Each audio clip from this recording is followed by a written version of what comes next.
Righty then, that's the best I'm going to get this partnership webcam going for. Another rambly one. Porsche? No, that's not the make of my car.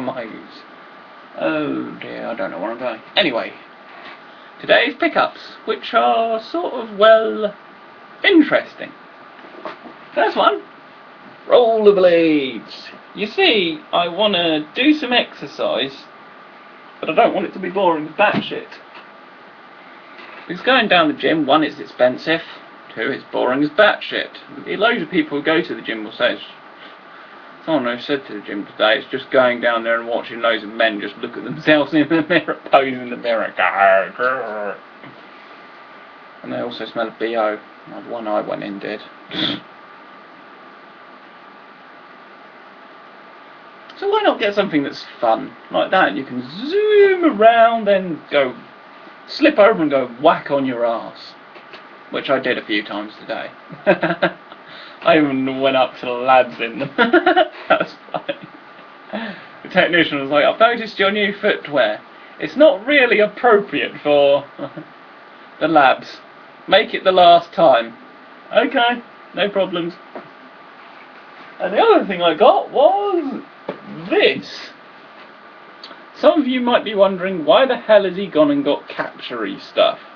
Well, I want to be able to get data off my DV camcorder, and modern computers don't seem to include the old FireWire laptops anymore, which is a bit of a bastard if you ask me, because that was brilliant fun feature.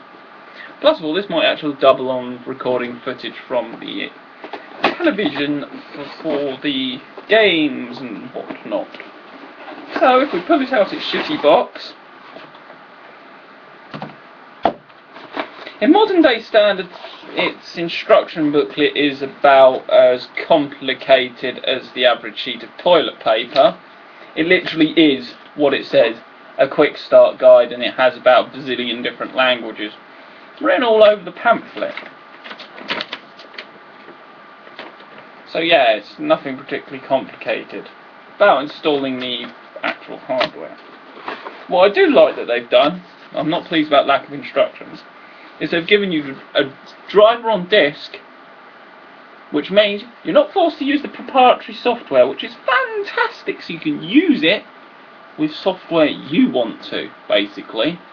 And you can optionally use it with this software to burn it to DVDs and whatnot. It'll be interesting to see if this software is any good or not. And all that good stuff. And of course we've got the unit itself, which is this, a little USB dongle thing. This seems to be for audio most likely. You got your USB, which plugs into there. And you got S-Video. I do actually have S-Video capable devices, but I've never used it. I don't have many. Composite, which is the main one. And of course your left and right audio. And a big button there for recording. And no easy way to open it up. Yay. And of course, unsurprisingly, made in China. Plastic's a bit cheapy and crappy, but it'll be interesting to see how it does. And the specs of it, written on the side of the box, are product features. USB 2 PMP interface. Automatic NTSC and PAL detection, so you can use this with the American standards if you so wish. I wonder if they work with the French standards, where they use CCAM or something. Weird like that. I think they're the only people who use that standard in the world. Typical French. They have to be different from us Brits. Edit the video, still the image, make 2:1 format. Support real-time video recording in MEG 2:1 format. Capture video from VHS, V8, Hi8, ECT. Supports still image capture in JPEG or bitmap. Video resolution NTSC 720 by 480 30 frames a second. And PAL 720 by 576 at 25 frames a second. So only 5 left for PAL. I'm not sure why PAL is less than 30, but hey.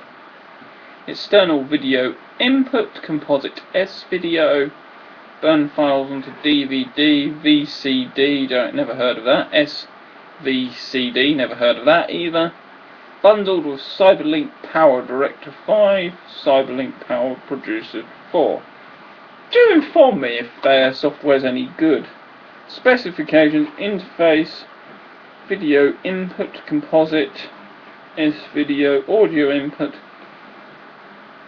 connect, external audio source, no shit Sherlock, audio output, 3.5 audio output, sound card line in, so yep. So the USB is purely used for the video, and this jobby does the sound, so that's not actually a bad idea, because then you save bandwidth, because sound will take a fair amount of bandwidth. Not much, not as much as video, but it will take a fair amount. System requirements, yeah, you might as well know that.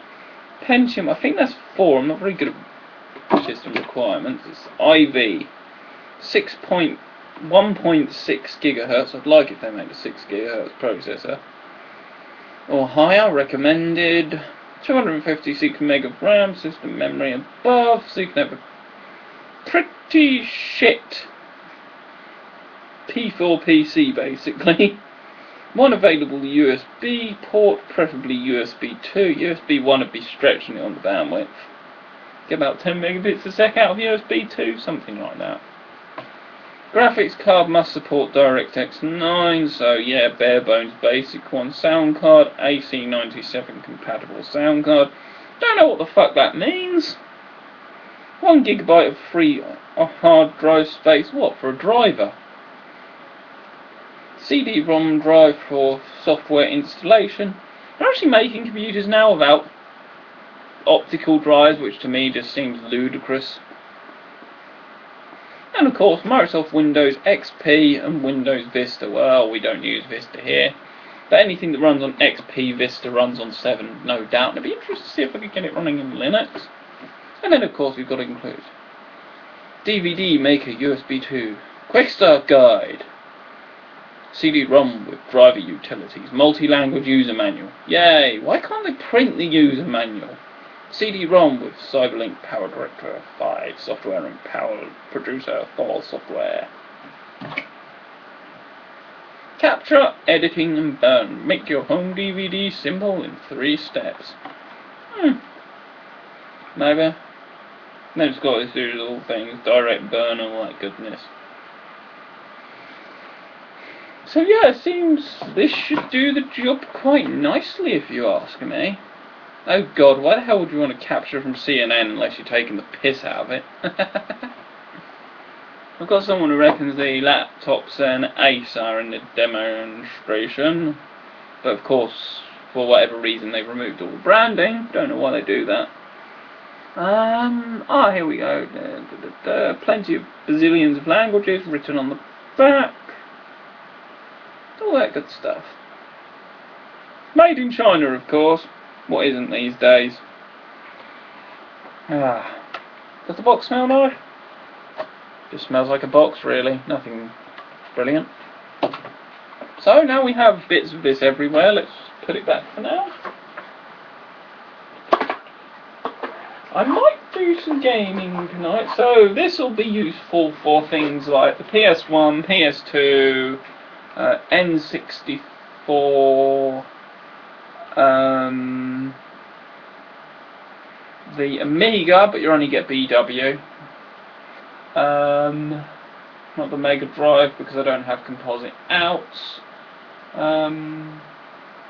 Not really the Xbox 360. I could do the Xbox 360, but it'd be only standard res. Yeah, that kind of stuff, really. Oh yeah, a few things like the Electron and whatnot. The Electron. Then you could just externally get the audio by linking up a microphone, an amp, all that goodness and whatnot, or just externally record it and edit it in later, which would be the method I'd take.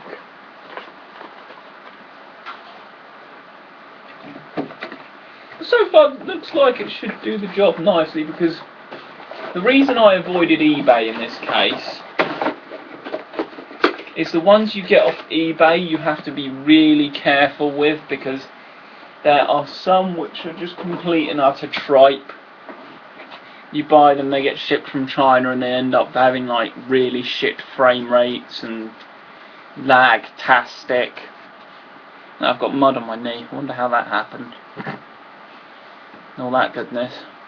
So yeah, that should do nicely. They do have gaming ones and that in there, but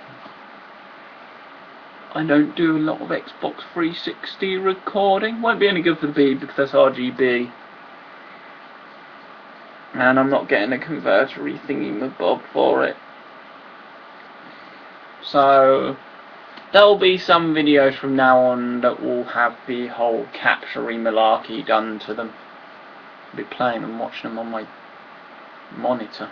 That'll be fun. I hope there's no lag between the video going through that to the being displayed on my laptop. That'd be a good way to get shit displayed on like the monitor there or something. That'd be quite fun actually. But anyway, for now, that is all. Thanks for watching, folks. Oh yeah, and also, I don't know if I told you about that. One of the cameras I got hold of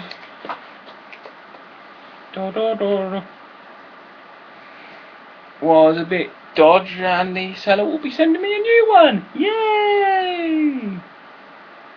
And all that goodness.